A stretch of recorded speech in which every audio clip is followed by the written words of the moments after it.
तो हम बात कर रहे हैं स्व सहायता समूह की। स्व सहायता समूह, अंग्रेजी में हम इसके नाम की बात करें तो SHG, सेल्फ हेल्प ग्रुप। अब सेल्फ हेल्प ग्रुप यानी स्व सहायता समूह, नाम से ही जैसे हम समझ रहे होंगे कि स्वयं की सहायता के लिए बनाया गया समूह, जो खुद के जो सदस्य होंगे या उसके जो मेंबर्स होंगे उनकी आपस में वो सबसे पहले सहायता करेंगे और उसके बाद धीरे धीरे इस समूह की प्रोग्रेस होती है, वृद्धि होती है। तो हम सबसे पहले जानने की कोशिश करेंगे कि स्व सहायता समूह बनाने के पीछे क्या उद्देश्य होते हैं। तो पहला उद्देश्य तो ये है कि हमारे देश की जितनी भी जनसंख्या है, चाहे वो गरीबी रेखा के नीचे जीवन यापन कर रही हो, चाहे वो अति गरीबी रेखा के नीचे जीवन यापन कर रही हो, ऐसे परिवार की ग्रामीण क्षेत्र में खास करके महिलाएं,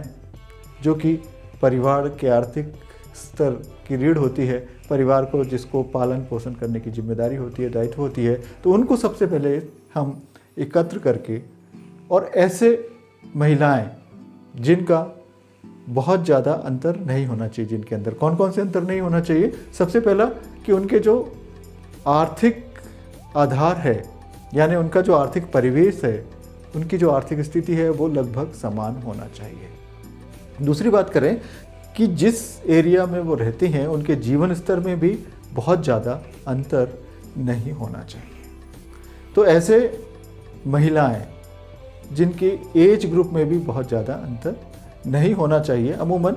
हम मानते हैं कि इसमें एक वयस्क महिला यानी 18 साल से 35-40 साल तक की महिलाओं को लेना एक आदर्श समूह के सदस्य के रूप में हम इन्हें समझ सकते हैं। तो सबसे पहले ऐसे जिनमें बहुत ज़्यादा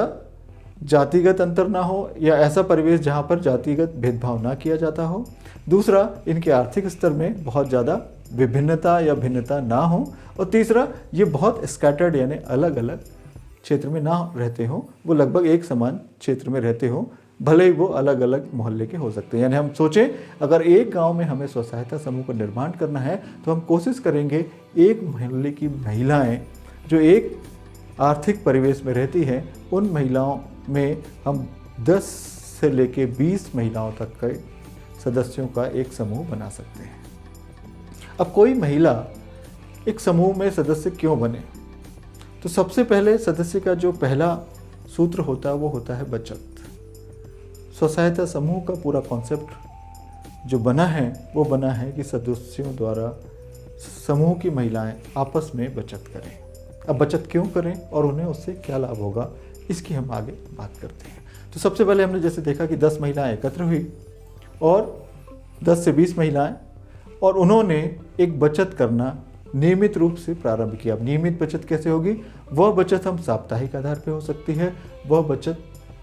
पाक्षिक यानी 15 दिन में हो सकती है, वह बचत मासिक आधार पर हो सकती है। हम जिस तरह से महिलाओं को उचित लगता है वो अपनी छोटी छोटी बचतों को समूह में एकत्र करेंगे। अब मानिए हमने शुरुआत में महिलाएं हर सप्ताह 50 रुपया एकत्र करने का निर्णय लिया गया। अब सब ने 15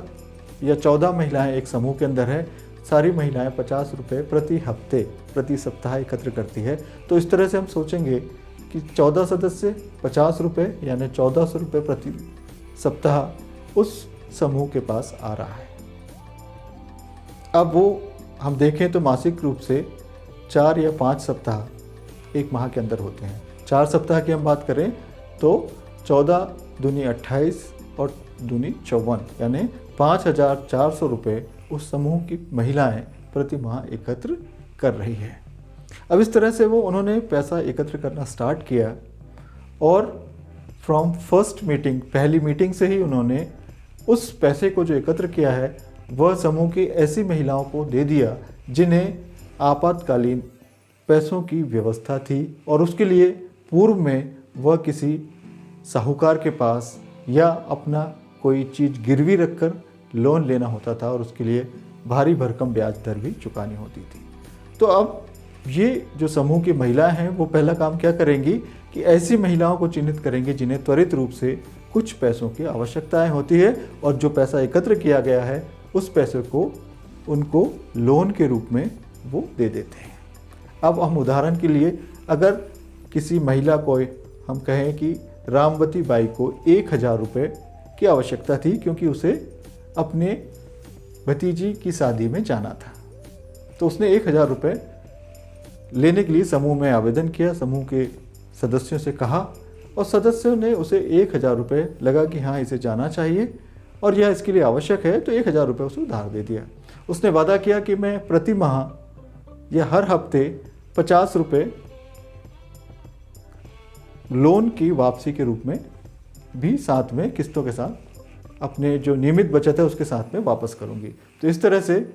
वो पैसा धीरे धीरे किस्तों में रामवती बाई वापस करेगी, लेकिन समूह ने शर्त रखा कि प्रति माह जो उसने पैसा लिया है उस पर 2% यानी 100 रुपये अगर लिया है तो 2 रुपये प्रति माह उसको उस पर ब्याज देना पड़ेगा।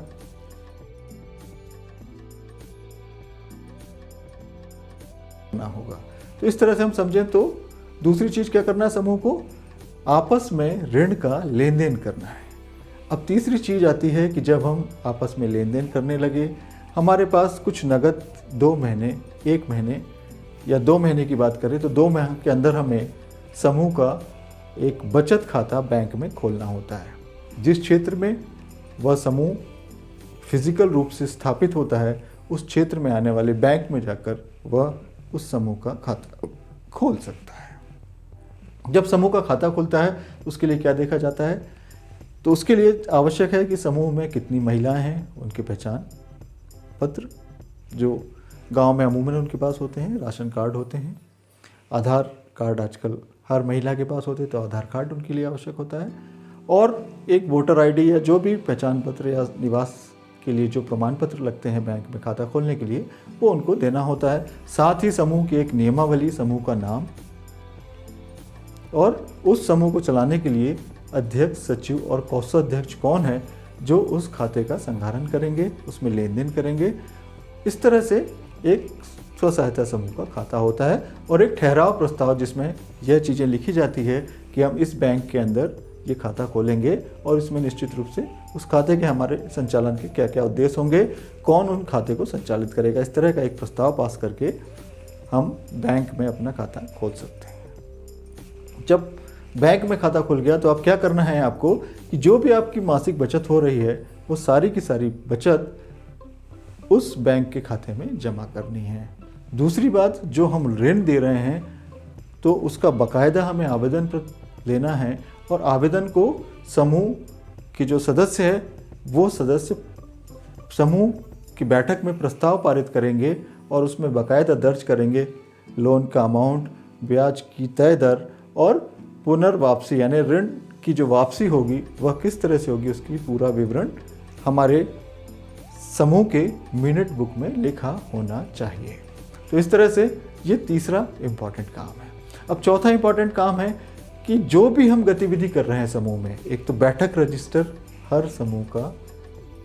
होना चाहिए। हम जितनी भी बैठकें करेंगे वह समूह के रजिस्टर में उसके मिनट्स दर्ज होना चाहिए। तीसरा कि जब भी हम बैंक में पैसा जमा करेंगे या पैसा निकालेंगे उसका रिकॉर्ड भी हमें एक खाता बही के अंदर नगद, बैंक या जो भी हम व्यय करते हैं, किसी भी तरह का व्यय होता है उसका हमें पूरा की पूरा व्यय उस खाता बही के अंदर दर्ज करना है। उसके लिए हम कैश बुक, लेजर भी धीरे धीरे मेंटेन करना हमें सीखना होगा या आना चाहिए। अब ये सारी चीज़ें हैं कि समूह में को अच्छे चलाने के लिए पंचसूत्र, हम इसे साधारण शब्दों में कह सकते हैं नियमित बैठक,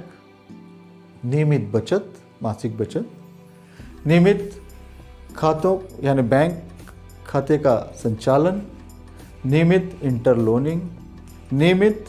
ऋण का भुगतान। ये वो 5 बातें हैं जो एक समूह को आदर्श समूह बनाती है। और यदि वह इस आदत को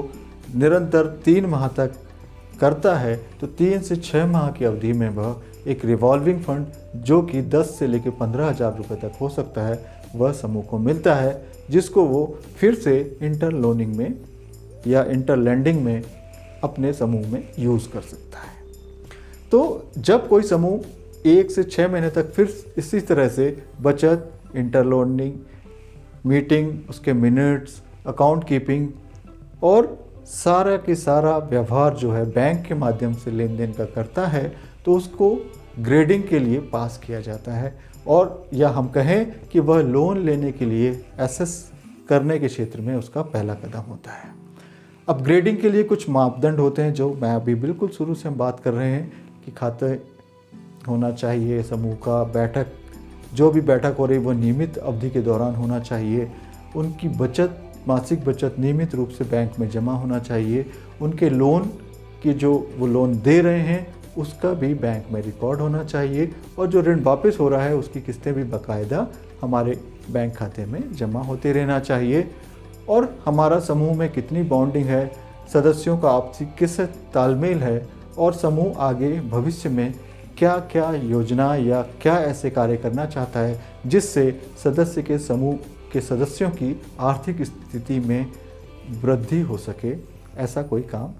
होता है। तो इस तरह से कुछ चेक पॉइंट्स होते हैं जो वहाँ की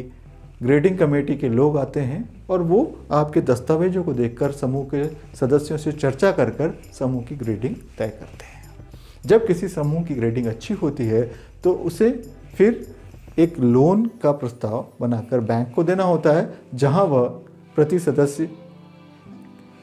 लगभग 1,10,000 रुपये तक का लोन समूह को मिल सकता है। ऐसे हम देखें तो अगर अच्छी परियोजना है तो समूह को बहुत अच्छा लोन बैंकों के द्वारा दिया जाता है, लेकिन लोन लेना या लोन मिलना उनके समूह के संचालन, संधारण और उनकी गतिविधियों को ध्यान में रखकर ही दिया जाता है। जब समूह कोई छोटा लोन बैंक से लेता है और वो उसको सफलतापूर्वक दे देता है, तो फिर एक समूह बड़े लोन की तरफ भी जा सकता है और बड़ा स्वरोजगार, बड़ा बैंक या किसी भी तरह का कार्य वो कर कर महिलाओं को स्वरोजगार उपलब्ध करा सकता है। उनके रोजगार में वृद्धि के अवसर हमें यहाँ से प्राप्त हो सकते हैं। तो इस योजना को भारत सरकार के द्वारा संचालित किया जाता है। जैसा कि पहले आपने इस योजना को स्वर्ण जयंती स्वरोजगार योजना, ग्राम स्वर्ण जयंती स्वरोजगार योजना के नाम से चालू किया गया था। 2011 में इसका नाम बदलकर राष्ट्रीय ग्रामीण आजीविका मिशन और शहरी ग्रामीण आजीविका मिशन, शहरी क्षेत्र के लिए और ग्रामीण क्षेत्र के लिए ग्रामीण आजीविका मिशन के नाम से कर दिया गया है। और वर्तमान में यह योजना जो है दीन दयाल अंत्योदय राष्ट्रीय आजीविका मिशन और दीन दयाल अंत्योदय शहरी ग्रामीण आजीविका मिशन के नाम से संचालित की जा रही है। तो इसके संचालन में ग्रामीण स्तर तक सचिव, सरपंच, ब्लॉक स्तर पर सीओ जिला पंचायत, जनपद पंचायत, ब्लॉक अधिकारी और जिला स्तर पर जिला पंचायत सीओ इस योजना को देखते हैं, और राज्य में राज्य ग्रामीण आजीविका मिशन इस योजना को पूरे प्रदेश में संचालन की जिम्मेदारी होती है। प्रोजेक्ट PFT जिसको हम कहते हैं, प्रोजेक्ट फैसिलिटेटर टीम, जो कि जिले में और विकासखंड स्तर पर भी स्व सहायता समूह को हैंड होल्डिंग सपोर्ट और प्रशिक्षण आदि का सपोर्ट प्रदान किया जाता है। समूह को चलाने के लिए समूह सखी हर समूह में या ग्राम स्तर पर या 2-3 ग्रामों में नियुक्त की जाती है, जो समूहों को किस तरह से संचालन किया जाना है, किस तरह से बैठकें की जानी हैं, किस तरह से उनके खातों का रखरखाव किया जाना है, ये सारी जानकारी उनके द्वारा दी जाती है। तो मैं आप सभी महिलाएं, खास करके वो ग्रामीण महिलाएं जो अपने आर्थिक स्तर को बढ़ाकर, ऐसे बहुत सारे उदाहरण आए हैं महिलाओं के कि जिन्होंने स्व सहायता समूह के नाम से कार्य किया, स्व सहायता समूह बनाकर कार्य की शुरुआत की और बड़े बड़े स्तर तक अपने कौशल को लेकर, अपने हुनर को संवार कर उन्होंने एक अच्छा ख्याति देश में प्राप्त की है। तो चिंता करने की ज़रूरत नहीं है, सब एक साथ हो जाइए, इकट्ठे हो जाइए, क्योंकि एकता में ताकत होती है। और समूह बनाकर अब आप जो है भारत सरकार की योजनाओं का लाभ लेकर, जिसमें आपको तरह तरह के प्रशिक्षण और कई तरह के लोन, ट्रेनिंग और साथ में आपको बहुत सारी सुविधाएं सरकार के द्वारा दी जाएगी, जिससे आप अपने परिवार का और अपने समाज का विकास कर सकें। जय हिंद, जय भारत। हाँ, अंत में मैं एक बात ज़रूर कहना चाहूँगा कि अगर अभी तक आपने इस चैनल इमेजिनेटिव टॉक्स को सब्सक्राइब नहीं किया है तो निश्चित रूप से आप सबसे पहले सब्सक्राइब बटन पर क्लिक करके सब्सक्राइब करें और बेल बटन पर प्रेस करके ऑल नोटिफिकेशंस ऑन कर दें, ताकि आपको समय पर हमारे हर वीडियो मिलते रहें, जिससे आप अपने ज्ञान की, सरकार की योजनाओं की और तमाम तरह की जानकारियाँ, रोचक जानकारियाँ इस चैनल पर प्राप्त कर सकते हैं। धन्यवाद।